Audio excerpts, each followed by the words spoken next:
Hello, and welcome to another episode of the Auntie Hour. This is our time.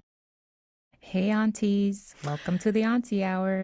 Today, we're going to be talking about the strong Black woman trope because, frankly, I'm sick and tired of it.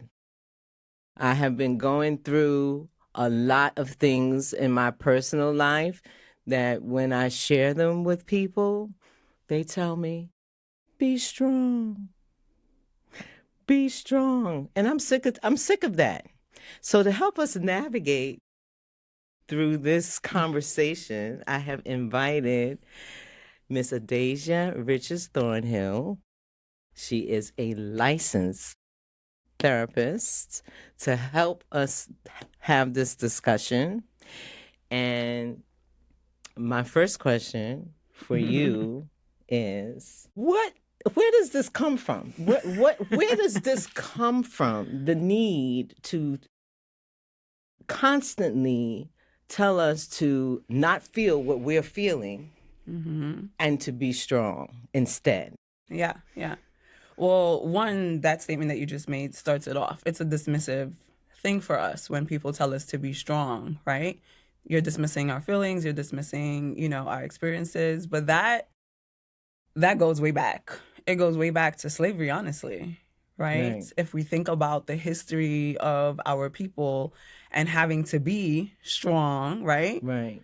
When they were out there picking cotton and doing those things, they didn't have, opportunities to probably be, present with their emotions, to honor their experiences. And I'm pretty sure they were being, and maybe not in those words, to be strong, but I feel like that is probably definitely where this is all started from, right? And so I think that we do know that Black women are usually in roles where we are caregivers, we are taking care of others. And so it's I think the be strong is something that has been compounded over time. It's just manifested and built into something that has just become extremely unhealthy. I think the challenging part is that it was once worn as a badge of honor for us to be strong, to push through, to get past, to be able to, show up in spaces and to do the things that we do where we often don't have as much choices, privilege, power like other people do.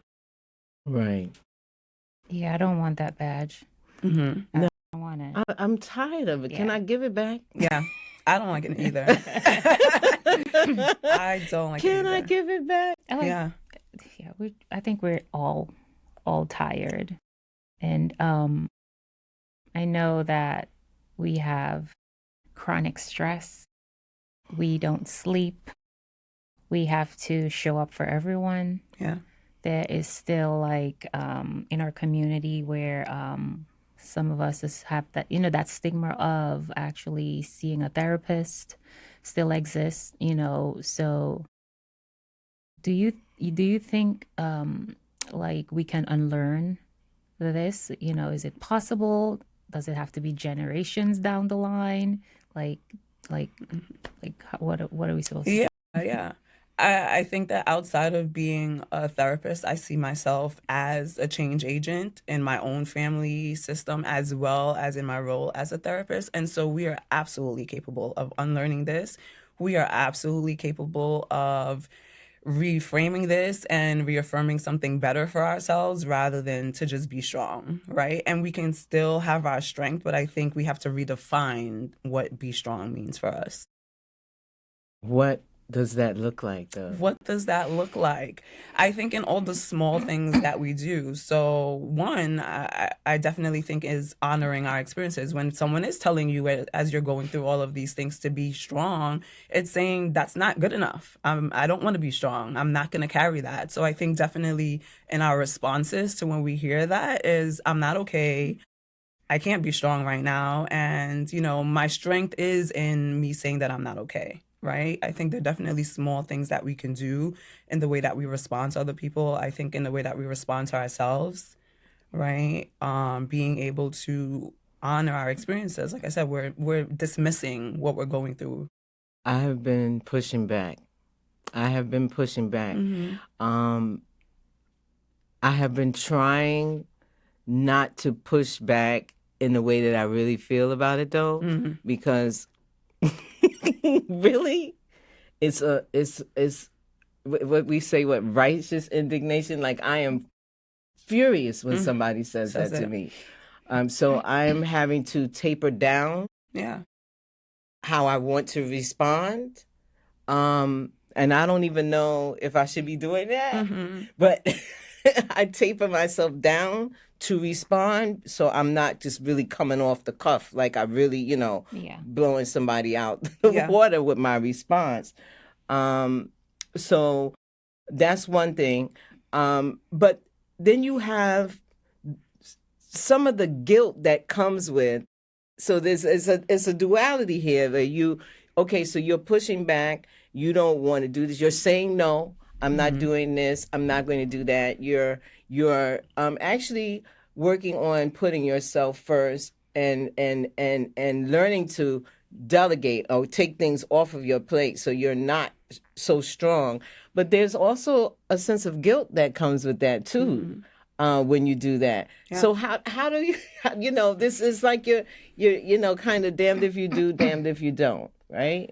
Absolutely. There is a guilt that comes with it because it's not something that's familiar. It's not something that we're used to doing. So I think that whenever people are trying to learn new things, and this is something that's very, common in therapy, whenever we're trying to change behavior, it does come with a little bit of guilt. And I think we have guilt because there's a standard by which we feel like we should be productive, that we should be accomplishing things, we should do things, and then we definitely feel guilt when we say, no, I want to stay home, I want to rest, I don't want to go to that event or do those things. We have to work through the guilt. I tell my clients this all the time when they feel guilty about things. Like, you still do it anyway. You're still going to push back, you're still going to say no, you're still going to rest. Because I think that as Black women, we have to build our own self-compassion for ourselves. Yes. Right? Like we don't give ourselves grace in that be strong kind of mindset, and we need to build more self-compassion. And that is working through that guilt, right? I think it's working through it. It's doing it anyway. And you have to challenge your own thoughts in those moments. Like, why am I guilty? There's no reason for me to be guilty. So sometimes you have to use your self-talk, honestly, and talk yourself out of your own guilt if you need to. Mm-hmm. I think that works. I'm always talking to myself anyway, but it it does help. For example, maybe, I'm of course, always putting family first, and then you're like, I'll whatever later. And then I will catch myself like, but why are you doing this? Like, they don't do that for you. Like, what's wrong with you? Just go ahead and do the thing. So I usually sometimes say it out loud. Right. So it does help. And you're absolutely right about the self-compassion, because without that, then there's all that guilt, and learning self-compassion, it kinds of help you to understand okay, either you didn't do anything wrong, or you're doing the best that you can. Yeah. Just be a little bit easy on yourself. And I think maybe that's one of the way we can unlearn as well. Yeah. The self-compassion is a big part of it. But then you also need to make sure you're surrounded by people that are going to support that. So what if you're not? What if you're in a situation where you're not surrounded by people that are going to support your decision to prioritize yourself in this way? And there are a lot of women that are not. They're not in supportive family environments. They don't have support from their partners. They don't have support from their children. They don't have support from their parents. The parents are still just wanting to perpetuate the same thing over and over again. I mean, I have friends that I try to help them. I can't help them because if I'm your friend, but 90% of your time, you're not with me. You're with those people that are literally making you sick. Yep. How do you support people like this? Absolutely. We encourage them. We model for them, right? Through our own actions and our own behaviors. I think that hopefully we can definitely make changes around this as we start to show up differently. Then people around you start to notice, right? People are going to pay attention. when they see you doing things differently, see you speaking differently, right? But you're absolutely right that it's definitely more helpful to do things differently when you have a supportive, system around you. So that might mean one, having to find those people, and that's always, I think, hard when we're trying to make changes and, like you said, not perpetuate the same values and beliefs that don't serve us anymore. Is that sometimes there's challenges because people are still holding on to it around us, right? And they're not ready, for that change. So we may have to one, accept that maybe someone else is not ready for that change, even though we're ready for it. We can continue to model through our own behavior and hope that they may also be inspired to make these changes when they see that we're improving. But I think it's not like there's no need to criticize or judge anyone, but I think like a concerning conversation, right? Like I think we get to move with love and whatever we do, all right? And so like you were saying, that sometimes you're feeling furious, but you try to hold back because we can make things a learning, moment for others as well. Mm-hmm. What does therapy look like for a person that is trying to navigate this? How do you, as a therapist, guide a person through this type of challenge? Mm-hmm. I love that question. It's a lot of work. Number one, despite what people think out there, therapy is work. It does take a lot of work, but it would be guiding that person to, one, start to learn how to attune to their feelings, right? Because when you spend so much time being strong, what you're really doing is pushing away a lot of your true feelings and what you're experiencing. And most people are not in like connection with themselves in that way. So I work to help people come back into connection, relationship with themselves, to be able to tune back into their emotions, to help them safely be present with their emotions, because that can be a very overwhelming thing as well, right? When you're not used to feeling your feelings, it can be very overwhelming and scary when you do. But it's like safely navigating that, identifying those emotions, and it's really just creating an environment to walk them through what happens and teach them how to do it. I can say that a lot of my journey has been rooted in figuring out for me where it started for me. And this started when I was a kid, you cry, what do they tell you? Stop crying, or I'll give you something to cry about. Yeah. Right? Yeah. You say that you feel a certain way, and, my parents would look at you like... Feel what? Well, feel this belt. Maybe, right? Right. Yeah. You want to feel something? Yep. And belt. so it starts from there. Mm-hmm. So after... Packing. Right. Yeah. Right. Packing it. Yeah. Right. And then what ends up happening is, you get to a point where you break. Mm-hmm. You break. Yes. And then everyone is like, well, what's wrong with her? And this is exactly what, like, seriously? Right. Yeah. What's wrong with her? Yeah. Yeah. It's insane. Mm-hmm. Or we hide. Because Black women, we hide when things are real bad. Like, as in, like, isolate? Like, as in they isolate. They don't even tell anyone. Yes. Yeah. Right? Guilty. You just start seeing, like, they're not showing up. Right. Less messages. Right? They're not even saying, I can't. They isolate. We isolate. And we're not good at asking for help. So that also adds to it, because the expectation is, or societal expectation for us is to just get everything done, no complaints. Look at when they were doing those tests back during slavery. The Black woman doesn't feel as much pain, so let's just operate on her. I'm telling you. Don't give her. She now doesn't we need don't the need meds. Vaccines, but that's another story. Yeah, she doesn't need meds. She's Black. She can just push that baby out. Right. So we have all these things. So that's all started. That's why I said it started all the way back there in those small little moments of being like dismissed, told we don't feel pain the same way, and now we've internalized that. Yeah. Because we actually believe it. I've been dealing with chronic pain, and I've only now, it's been probably like 10 years. And it's only in this last month that I'm like you're in chronic pain. Why are you not acknowledging that you're in pain? But every day I get up and do what I have to do. But that's how we just internalize. Something that I'm guilty of too, where I feel pain in places and I just go, oh, I just ignore it. Yeah. But I have that pain is there, but I've got this to do, that to do, that to do, this to do, this to do, that to do.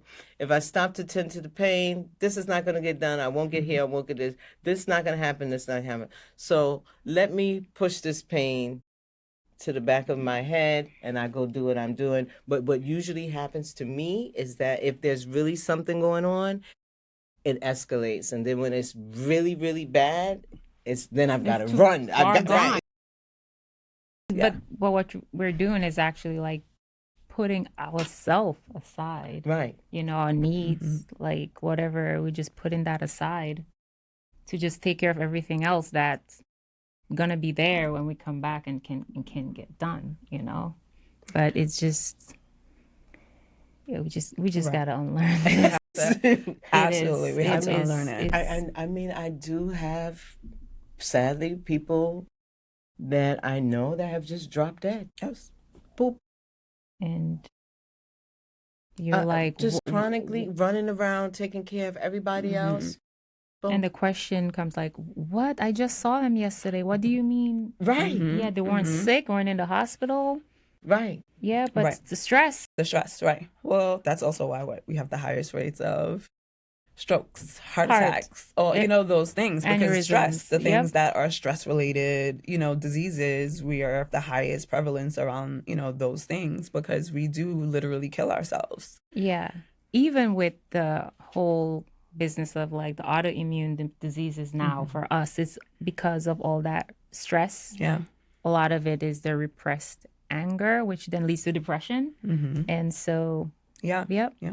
And, like you were saying, what we do, we push it away until there's the flu. You can't get out of bed anymore, right? Till it gets worse. But then also on the mental health side, what we experience as therapists is that when people don't care for themselves, then they have mental breakdowns and they're depressed and they're anxious. And then that's what they experience. So I say you better stop or else your body will do it for you. Your mind will do it for you and your body will do it for you. You're either going to get sick and physically shut down or mentally shut down. Yeah. If you don't take the rest. Yeah. Yeah. I always say that, if you don't want your body to put itself down for you because it will. And then it won't be pretty. Yeah. So like we have to rest. We have to take the time. We have to step away. And I can say that now because I had to learn that. I wasn't doing that, but I actually got sick. And that's why, I had to make the change, so we just have to, we have to make the change. Same here. That's what it took for me as well.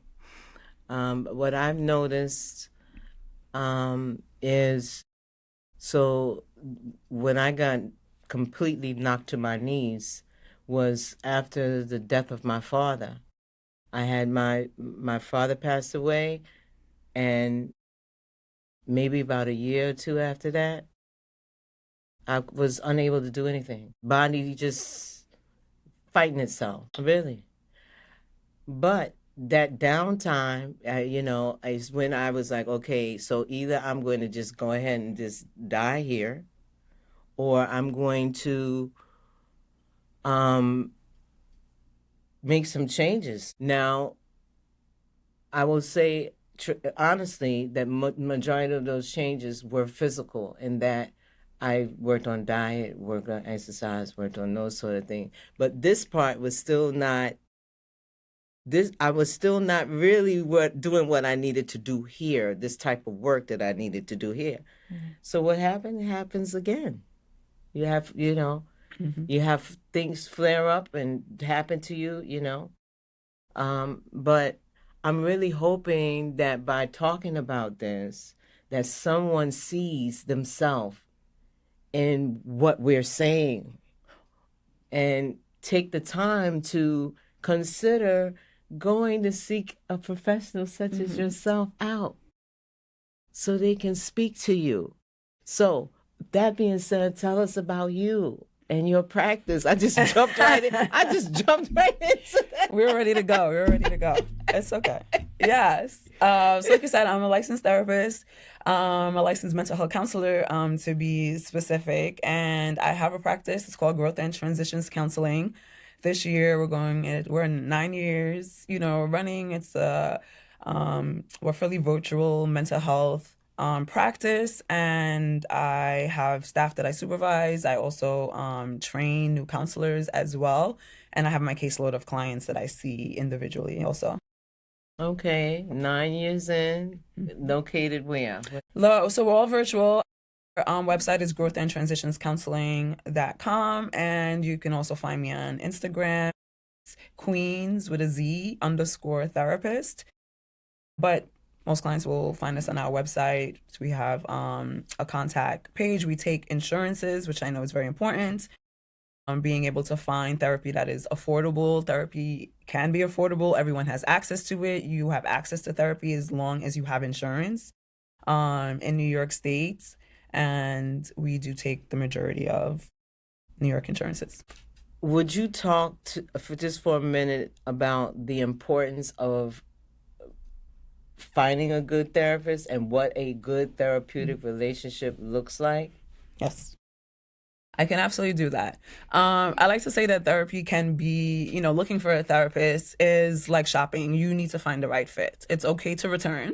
It's okay to, have a 30-day and check it out, because it really needs to be the right fit. So definitely take your time, make sure you're feeling comfortable. But a good therapeutic relationship should have boundaries. It should not feel like you are with your friend, right? It should be comfortable enough where you're open and you're talking like a friend, but it should not just be you talking and someone listening.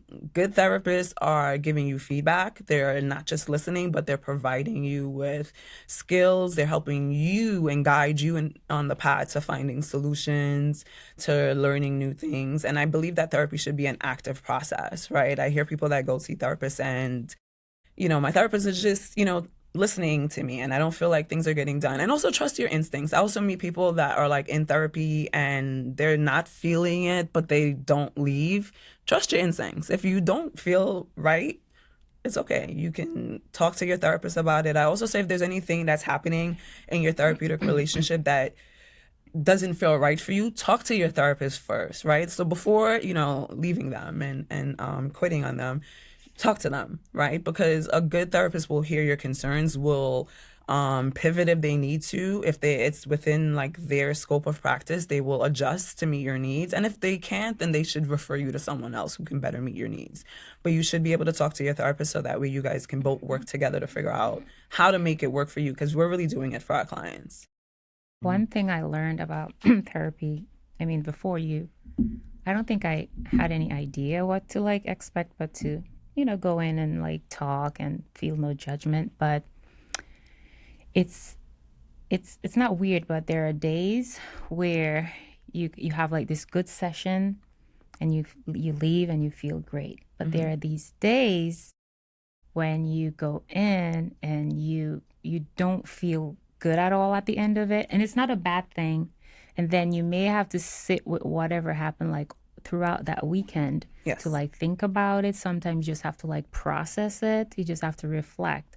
So just aunties know that, it's gonna be like those days are gonna be good, and there's gonna be those other days where you will be crying all weekend. Yes. So yes. Absolutely. They're gonna be rough sessions, right? Yeah. But that is also an indicator that good things are happening, right? Because for someone to leave therapy and have a rough session and be really emotional means that you were very vulnerable and you were raw and you showed up, And so I think even though that those sessions can be really hard, it's a moment to applaud yourself and to give yourself, praise and grace because you showed up. That doesn't happen by accident. Mm-hmm. I've had, I've done therapy in and out different times in my life. In the last couple of years, I've been working with someone who, I like his style of therapy in that he listens and then he asks me thought-provoking questions. Ooh, man. And he usually does that at the end or near the end of the session, right? Mm-hmm. And then I'm like thinking about it the whole time, right? And I'm like, oh my God, why did he, what? Oh my goodness. You know, because what I like about that is that I'm doing the work. So it puts the onus back on me.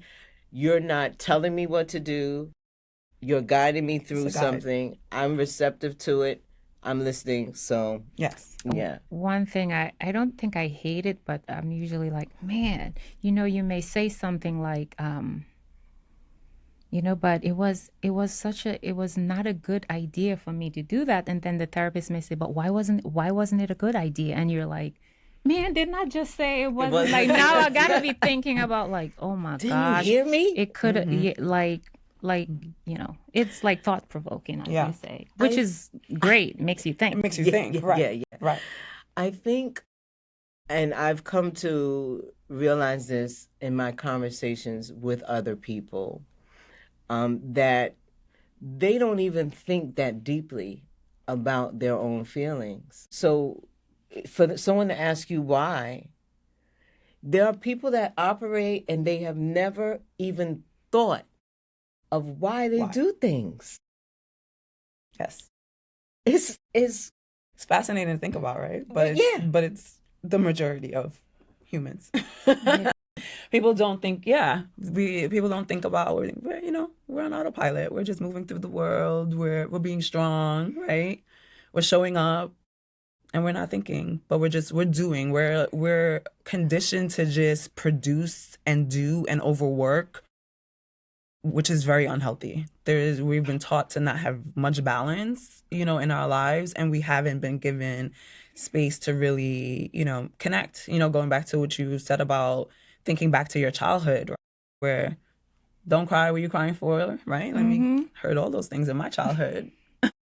Growing up, and we repeat them. Right. But that shows you the generations. It shows you how we just do it. Like, it's not even a thought process. Right. Yeah. Like, I have a 2-year-old and those same things come into my mind when she cries. Mm-hmm. And I have to stop myself from saying it. Mm-hmm. Yeah. Right? Because I want to parent and I don't want to continue to carry on the unhealthy things that we have been, we were taught. That's the unlearning. So the unlearning is, I have to unlearn it, but now I also have to unlearn it enough to be able to teach my child differently, to do differently.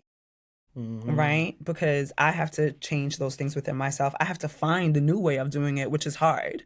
Right? Just today having a conversation with a good friend of mine about like parenting, and with the be strong, all of these things, we have to dismantle it. But it's a lot of work, but we're showing up. We're gonna keep doing it. That's what it takes. And I sometimes feel like I'm just shouting into a void. I can't imagine how you feel. Right? Because you do this. I do this for a living. I know. Right. You're doing this every single day. I have this conversation every day. But I sometimes feel like I'm shouting into a void. When I say this to certain people, and it just nothing registers with them.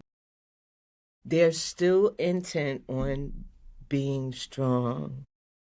And not that there's not a place for it, strength, because there is. Yes. But if you hurt, say ouch. Yeah. I'm in pain. I need help. I'm in pain. I need help. Now, asking for help is a problem of mine that I fully acknowledge. Yeah. I've also done a lot of thinking as to why I have this problem. And the majority of that problem for me comes from having asked and not received it. So you just do it yourself, because I'm not going to get it done anyway. You're not going to get the help. Learned that when I ask, I don't get it. So I don't ask. I get that. I've been working on that one. But that's the next time. The next time you come, we're gonna talk. Yeah. We're gonna talk more detail about what happens when you are taught by the way people respond to you, how to maneuver through life. Mm-hmm. How do you fix that? You have evidence. You have the data Right.